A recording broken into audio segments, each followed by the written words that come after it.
Good morning, everybody, and happy 4th of July. I'm Don Stewart, and welcome to another edition of Breaking News this Friday, July 4th, 2025. And as we celebrate our Independence Day here in the United States of America, Bible believers need to make our own dependence on God. Because remember what Jesus said in John 15:5, without me, you can do nothing, lest we forget.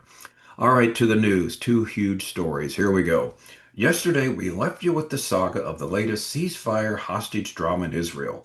On Tuesday, Israel accepted the plan put forward by the United States.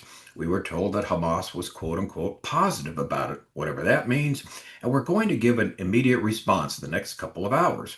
We were waiting for the response of Hamas before doing a second broadcast, and it never came. That was 24 hours ago, and we've still heard nothing official. Now, stories abounded about what would happen next, what would Israel do, what would the United States do.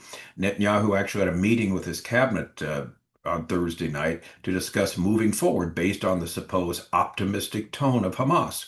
However, today, as the Sabbath approaches and everything in Israel will be shut down, the world is still waiting to hear officially from Hamas.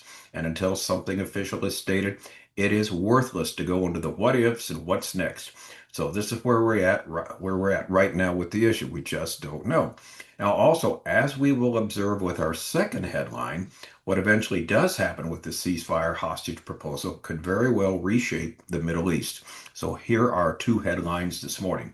First of all, Trump expects Hamas decision in 24 hours on final peace proposal. This is from Newsmax and from the Jewish News Syndicate, a very important story. Israel owes Trump, but that can't mean Hamas's survival. All right, we'll look at these two stories today and try and put everything into perspective as we wait, as usual. Headline number one, Trump expects Hamas decision in 24 hours on final peace proposal. President Donald Trump said on Friday would probably, there we go again, be known in 24 hours whether the Palestinian militant group, we should say terrorist group, Hamas has agreed to accept what he has called the final proposal for an Israel-Hamas ceasefire in Gaza. The president also said he had spoken to Saudi Arabia about expanding the Abraham Accords, the deal on normalization of ties that his administration negotiated between Israel and some Gulf countries during his first term. Trump said on Tuesday that Israel had accepted the conditions needed to finalize a 60-day ceasefire with Hamas, during which the parties would work to end the war. He was asked on Friday if Hamas had agreed to the latest ceasefire deal framework, and he said, "We'll see what happens, and we're going to know over the next 24 hours." A source close to Hamas said on Thursday the Islamist group sought guarantees that the new U.S.-backed ceasefire proposal would lead to the end of Israel's war in Gaza, and that's going to be the deal breaker, it seems. Two Israeli officials said those details were still being worked out. Dozens of Palestinians were killed on Thursday in Israeli strikes, according to Gaza authorities. And the latest bloodshed in the decades old Israeli Palestinian conflict, of course, was triggered. They're reminding us here of October 7, 2023, when Hamas attacked and murdered over 1,200 people, taking about 250 hostages, as Israel has, documented for us. Now, Trump earlier this year proposed a U.S. takeover of Gaza, which was condemned globally by rights experts, the UN, and the Palestinians as a proposal of ethnic cleansing, which was nothing of the sort, but that's how it was, spoken of. Trump made the comments on the Abraham Accords when asked about the U.S. media reporting late on Thursday that he had met with Saudi Defense Minister Prince Khalid bin Salman at the White House. It's one of the things we talked about, Trump said. I think a lot of people are going to be joining the Abraham Accords, he added, citing the predicted expansion to the damage faced by Iran from the recent U.S. and Israeli strikes. Axios reported that after the meeting with Trump, the Saudi official spoke on the phone with Abdulrahman Musavi, chief of Iran's general staff of the armed forces. Trump's meeting with the Saudi official came ahead of a visit to Washington next week by Israeli Prime Minister Netanyahu. And there's also the report that, again, the U.S. is going to be talking to Iran about what's next. We just don't know. So, anyway, here it is. Basically, we're left with a lot of possibilities, but nothing concrete. And we'll keep you posted. However, for Israel, there are some very worrisome possibilities, as our next story indicates. This is from the Jewish News Syndicate. Here's the headline: Israel owes Trump, but that can't mean Hamas's survival. The president wants an end to the war in Gaza so he can make more deals in the region. As much as Jerusalem must defer to him, there must be limits to that gratitude.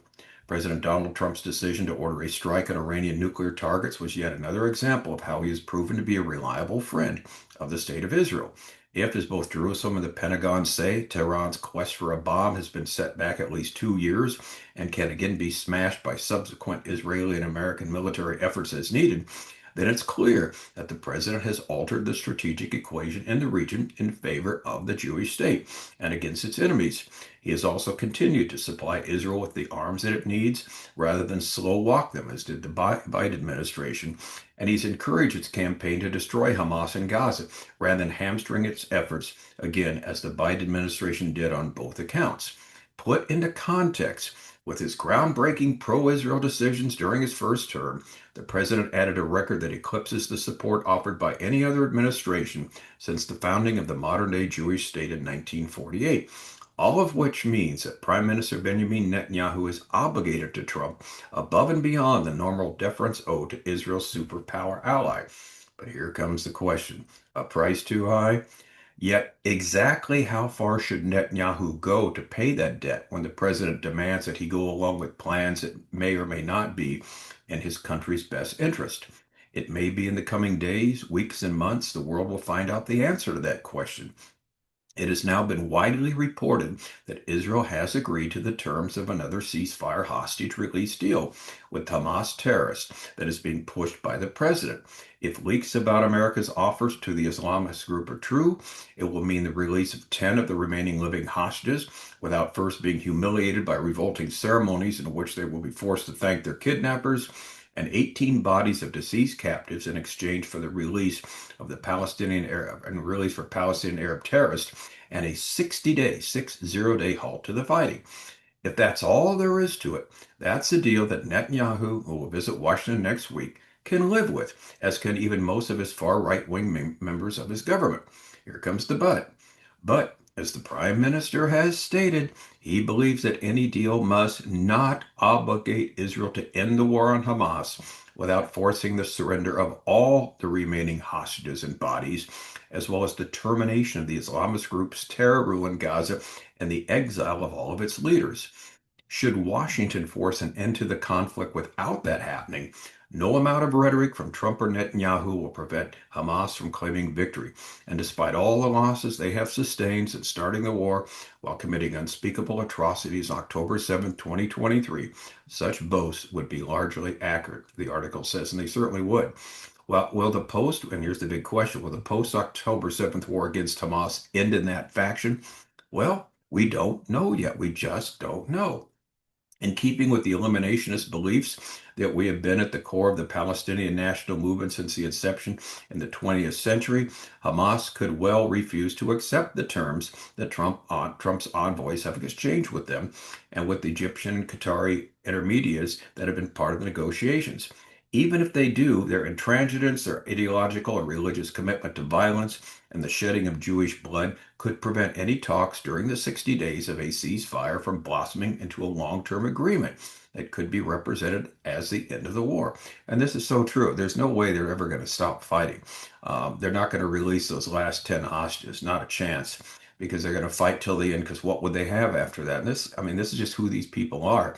They hate Israel that much. There's a supernatural spiritual hatred. Plus, the people that are calling the shots are in Doha, Qatar, living in five-star hotels and, billionaires, and just telling these people what to do. So, the willingness of Hamas to postpone the achievement of its commitment to Israel's destruction and the genocide of its population is not the only variable here. There are other factors to consider. So, you got that problem. Number one, Hamas is not going to do that. The pressure on Netanyahu. One is the constant domestic pressure on Netanyahu for both the families of some of the hostages and his political opponents to end the war and to achieve the release of all the captives, regardless of whether it means allowing Hamas to snatch victory from the jaws of defeat.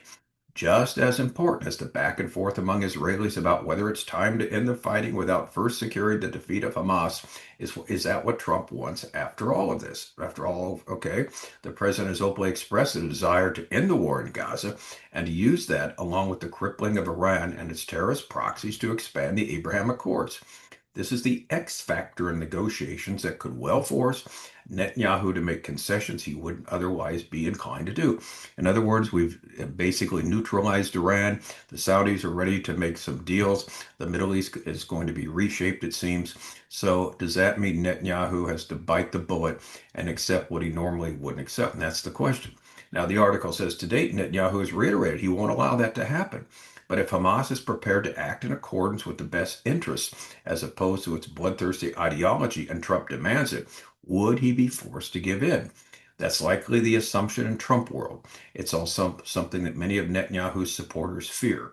There's no question that the U.S. president is willing to pressure Israel, whether publicly or privately, when he thinks it's in his best interest.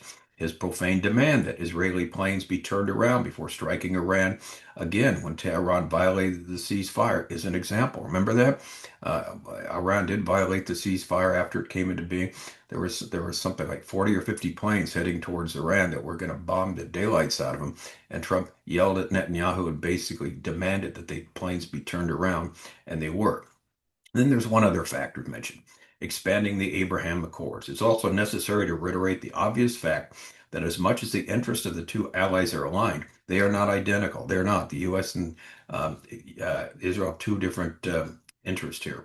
Perhaps the president thinks that holding Israel back from finally finishing the job against Hamas in Gaza can lead to what he wants, an expanded Abraham Accords with its centerpiece, the Saudis formally recognizing the state of Israel. That's something Netanyahu has also stated his main goal in the diplomatic plans. If it happens to be a remarkable achievement, peace with the Saudis' acceptance there, it would be a remarkable achievement since they are the guardian of Islam's holiest places. For the first 7 decades of Israel's existence, it was the linchpin of Arab and Muslim world's unflinching hostility to the existence of the Jewish state. That they exist and they hold the third holiest site there on the Temple Mount. Of course, Al-Aqsa Mosque is in the Dome of the Rock, which to Islam, it's their third holiest site. It is in the hands of Israelis. So anyway, all this fits, it seems, if Trump pulls out this deal. Trump's transactional vision for the Middle East, in which all nations act in their own self-interest. He prioritizes trade and good relations with the West while turning their backs on rogue terrorist regimes like that of Iran, which they can do now since Iran's been neutralized. With the prospect of such a game-changing diplomatic event that has been endlessly talked about by both Trump administration and Netanyahu's government are not merely possible, but inevitable, some skepticism about this is warranted. If, as we have every reason to believe, not only the nuclear threat, but the power of Iran to create mayhem in the Middle East has been seriously degraded, then it effectively removes a key incentive for the Saudis to recognize Israel. In other words, we don't need to recognize it now that the job has been done. Iran's threat has been eliminated. But now, if the Saudis have fewer reasons to fear Iran, this also may mean they're bound to be less interested in full peace with Israel. So they may agree to normalization as they may not. But as the article concludes, that brings us back to the first step towards expanding the Abraham Accords, namely a deal to end the war in Gaza. All right, so there you have it. What's going to happen next? So many variables, nobody really knows. Will there be pressure on Israel to end the war in Gaza prematurely? We just don't know. Only time will tell, and we will keep you posted. Again, I'm Don Stewart. Happy 4th of July. Until next time, as always, may the Lord richly, richly bless.